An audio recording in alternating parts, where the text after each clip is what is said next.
Hi, it's Sherri from A Quilting Life, and today I'm going to do a foundation paper piecing tutorial. I know this is a quilting technique that scares off a lot of quilters, and to be completely honest, I don't absolutely love this type of quilting, but I do love the results, and so I use it when I need to get those phenomenal results that you just are hard to get any other way. I'm going to walk you through how to do it. This is a block. The block that I'm going to use for my tutorial is the Blockheads 3 Block 13 block by Jen Kingwell, which the free PDF pattern for this also released today. So if you want something to practice on, you could go to her website and download the pattern and get the paper templates that you'll need to do your practicing. And I'll put a link to that in the show description.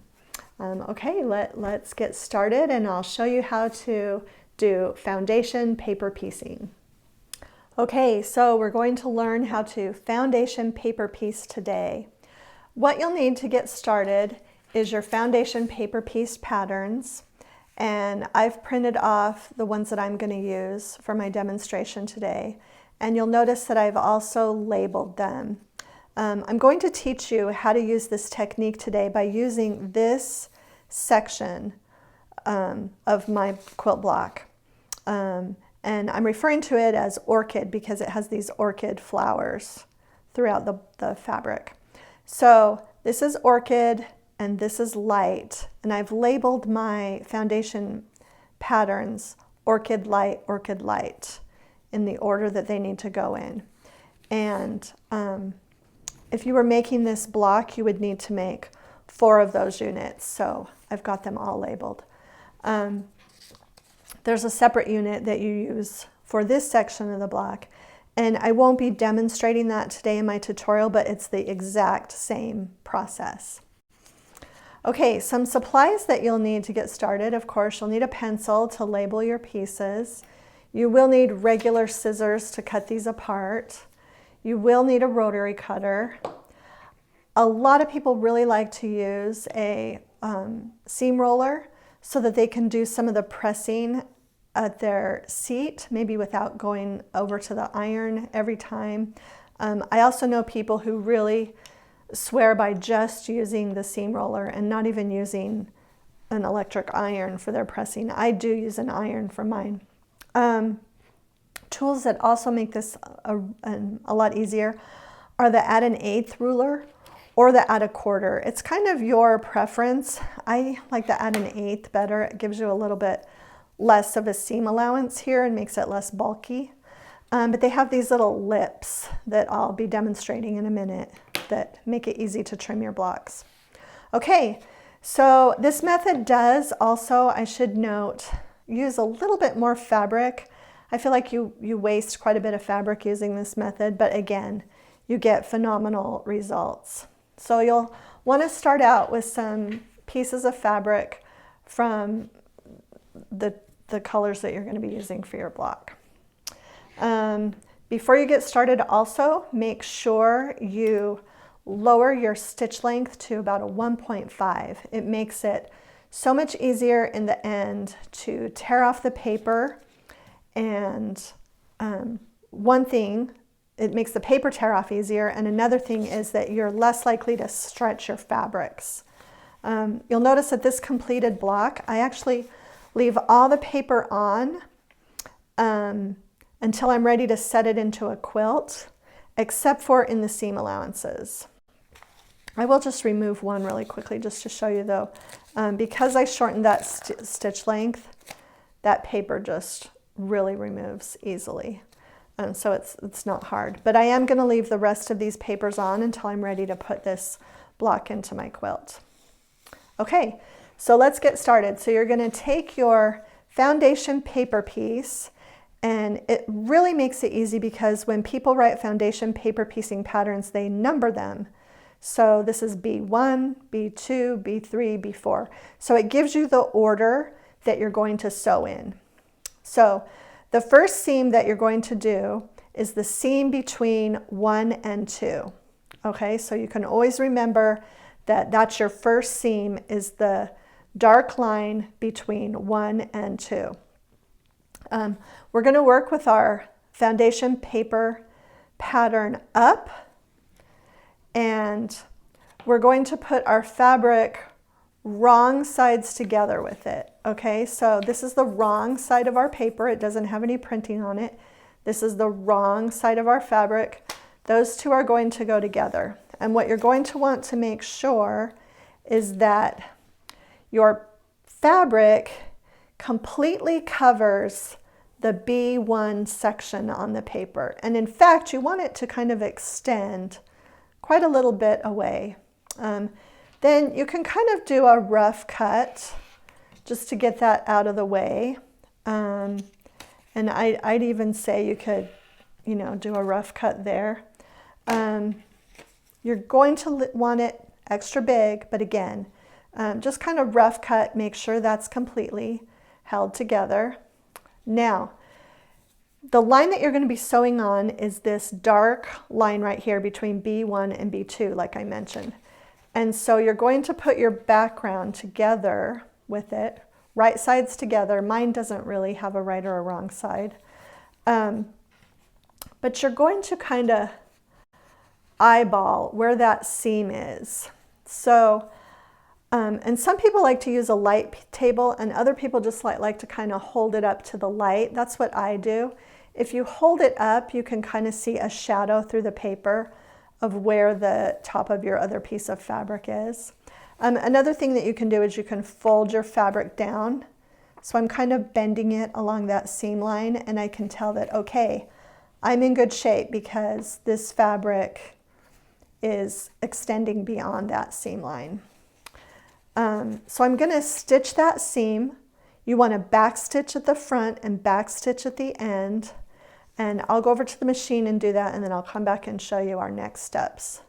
Okay, I'm just back from the sewing table. I don't know if you can see, but I've sewn along the line in between B1 and B2. It really doesn't matter if you extend out a little bit into these seam allowances, so don't worry about that at all. What's most important is that you've shortened those stitches and that you also back stitch at the beginning.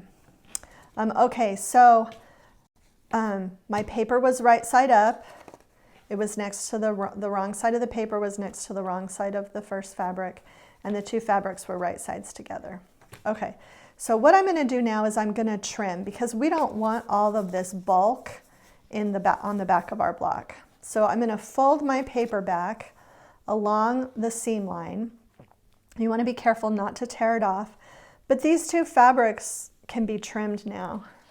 And I'll show you, if you use the add an eighth or the add a quarter, there's that little lip, and it kind of just like catches on your fabric edge. I generally use the add an eighth, but it really just gives you an 1/8 of an inch seam line left. The add a quarter gives you a 1/4 inch seam line. So I'll actually do one with the add a quarter, and I'll do our next seam with the add an eighth. So you're going to trim those fabrics off and just get rid of them. You're going to put your paper back down, and then you're going to press this. And I'm going to use this seam roller so that I don't have to go over to the iron, but you're just going to press that seam. And if you look through your paper, you can tell B1 was my orchid section. B2 is light, and you can tell that this B2 triangle, that my light fabric extends beyond it. So I'm in really good shape, and I'm ready to add the next orchid section. Now I'm going to sew on the line between B2 and B3. But first I'm just going to do a rough cut and just get rid of a little bit of this fabric so it's not in the way while I'm adding my next step. And I'm just going to even cut some of that off. And you can always tell, that you just want to make sure that that fabric goes beyond the triangle that it needs to be beyond. Okay, so now I'm going to add an orchid section. You always want to make sure that your piece is quite a bit bigger than what you need it to cover. We're going to do the same thing. I'm going to put it right sides together, and you can kind of test it so that after you sew, you'll know that, hey, Yeah, it's going the same direction as this one. So I'm going to just kind of hold it up to the light. I'm going to make sure that it extends beyond the seam allowance here. And then also I'm going to, if I flip it up, I'm going to make sure that if I flipped it up, it will cover that entire section that's supposed to be with this orchid fabric. So I'm in pretty good shape, and I'm going to head over to the sewing machine one more time and come back, and we'll show you the next step. Okay, I'm back from the sewing machine. I've sewn on the line between B2 and B3. I'm going to walk you through those steps again. This really does get easier the more that you work on it. So I'm going to fold back my foundation paper. Now I'm going to trim. I told you this time I'd use the add an eighth. You can see a little bit. So I just kind of make that ridge on the ruler. I'm going to trim that off. You can see it really leaves you a small seam allowance, which is fine for this type of block. So I'm going to fold that back up, and then we're going to fold our fabric down. I'm going to use the seam roller again. Just saves me a little time heading over to the iron, and it really does work well. And you really want to make sure you do a good job pressing so you don't have any bubbles here. Okay, and then we're going to check it. And yes, indeed, we have covered our entire orchid section with the orchid fabric, so we're going to be fine. We're going to go on to our last step, which is to add another light section. And again, you know, we're going to do our rough trim, and it does seem like you're wasting fabric, and you are, but it's better to have more fabric. I've done it when I've tried to not waste fabric, and then I've ended up, my piece is too small, and then I have to take out a seam and start all over again. It's just not worth it. It's better just to use the fabric. Okay, so we're going to now do our final seam for this unit, which will be between the B3 and the B4. We're going to put our light fabric just above that seam line, about 1/4 of an inch. Going to make sure that when we fold it up, that it will indeed cover our entire block with some room to spare. And I'm going to go sew that final seam and then come back and show you the final trimming of the unit. Okay, so I've sewn that final seam between the B3 and the B4. We're going to trim again. We'll go ahead and use the add an eighth. And if you don't have these specialty rulers, you can use just a regular ruler to trim. The only problem with that is sometimes your regular ruler can slide back accidentally and you end up cutting off your seam. And this lip just really seems to prevent that from happening. Okay, so now I'm going to go to the back. I'm going to use my seam roller again. Okay, and now we know that we've been successful because our entire foundation paper, it has fabric underneath it. That's a really good sign. And now we are going to do our final trim. If you want, just to make it a little easier, you can do a rough trim. You don't have to. But now we're going to use the straight side of our ruler. Now, these dark lines, we are not going to cut on them. We're going to cut on these lighter lines so that we leave our 1/4 inch seam allowance. Okay, so now I'm going to use the other side of the ruler, or you can use any ruler that you want, and I'm going to trim on those lighter little dashed lines. If you do a lot of foundation paper piecing, you might want to have a special rotary cutter that you use for this, since you'll be cutting through paper, but I don't do a lot of it, and I haven't noticed that it affects my blades. Okay, so we're going to trim all of the long sides.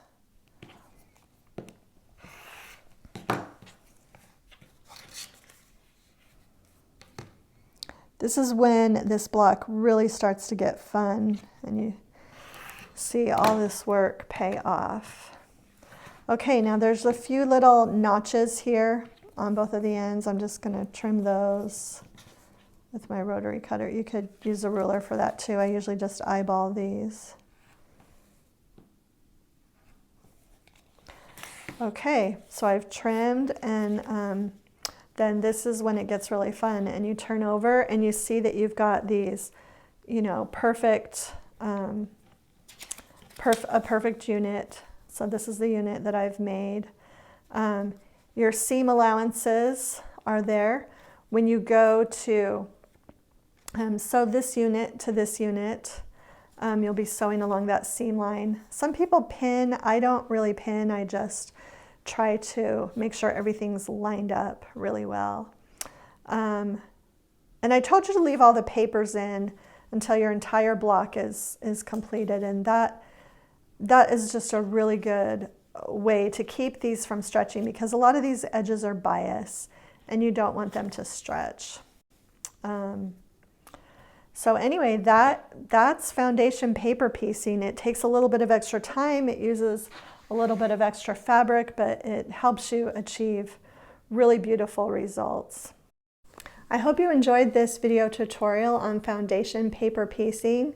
It does take a little practice. Hopefully by going step by step, you can see everything that you need to do along the way. And I will include everything possible that I mentioned in the description here, and also in the blog post that I'll be doing on this. I hope you're enjoying the channel. Please subscribe if you haven't already, and thanks so much for stopping by.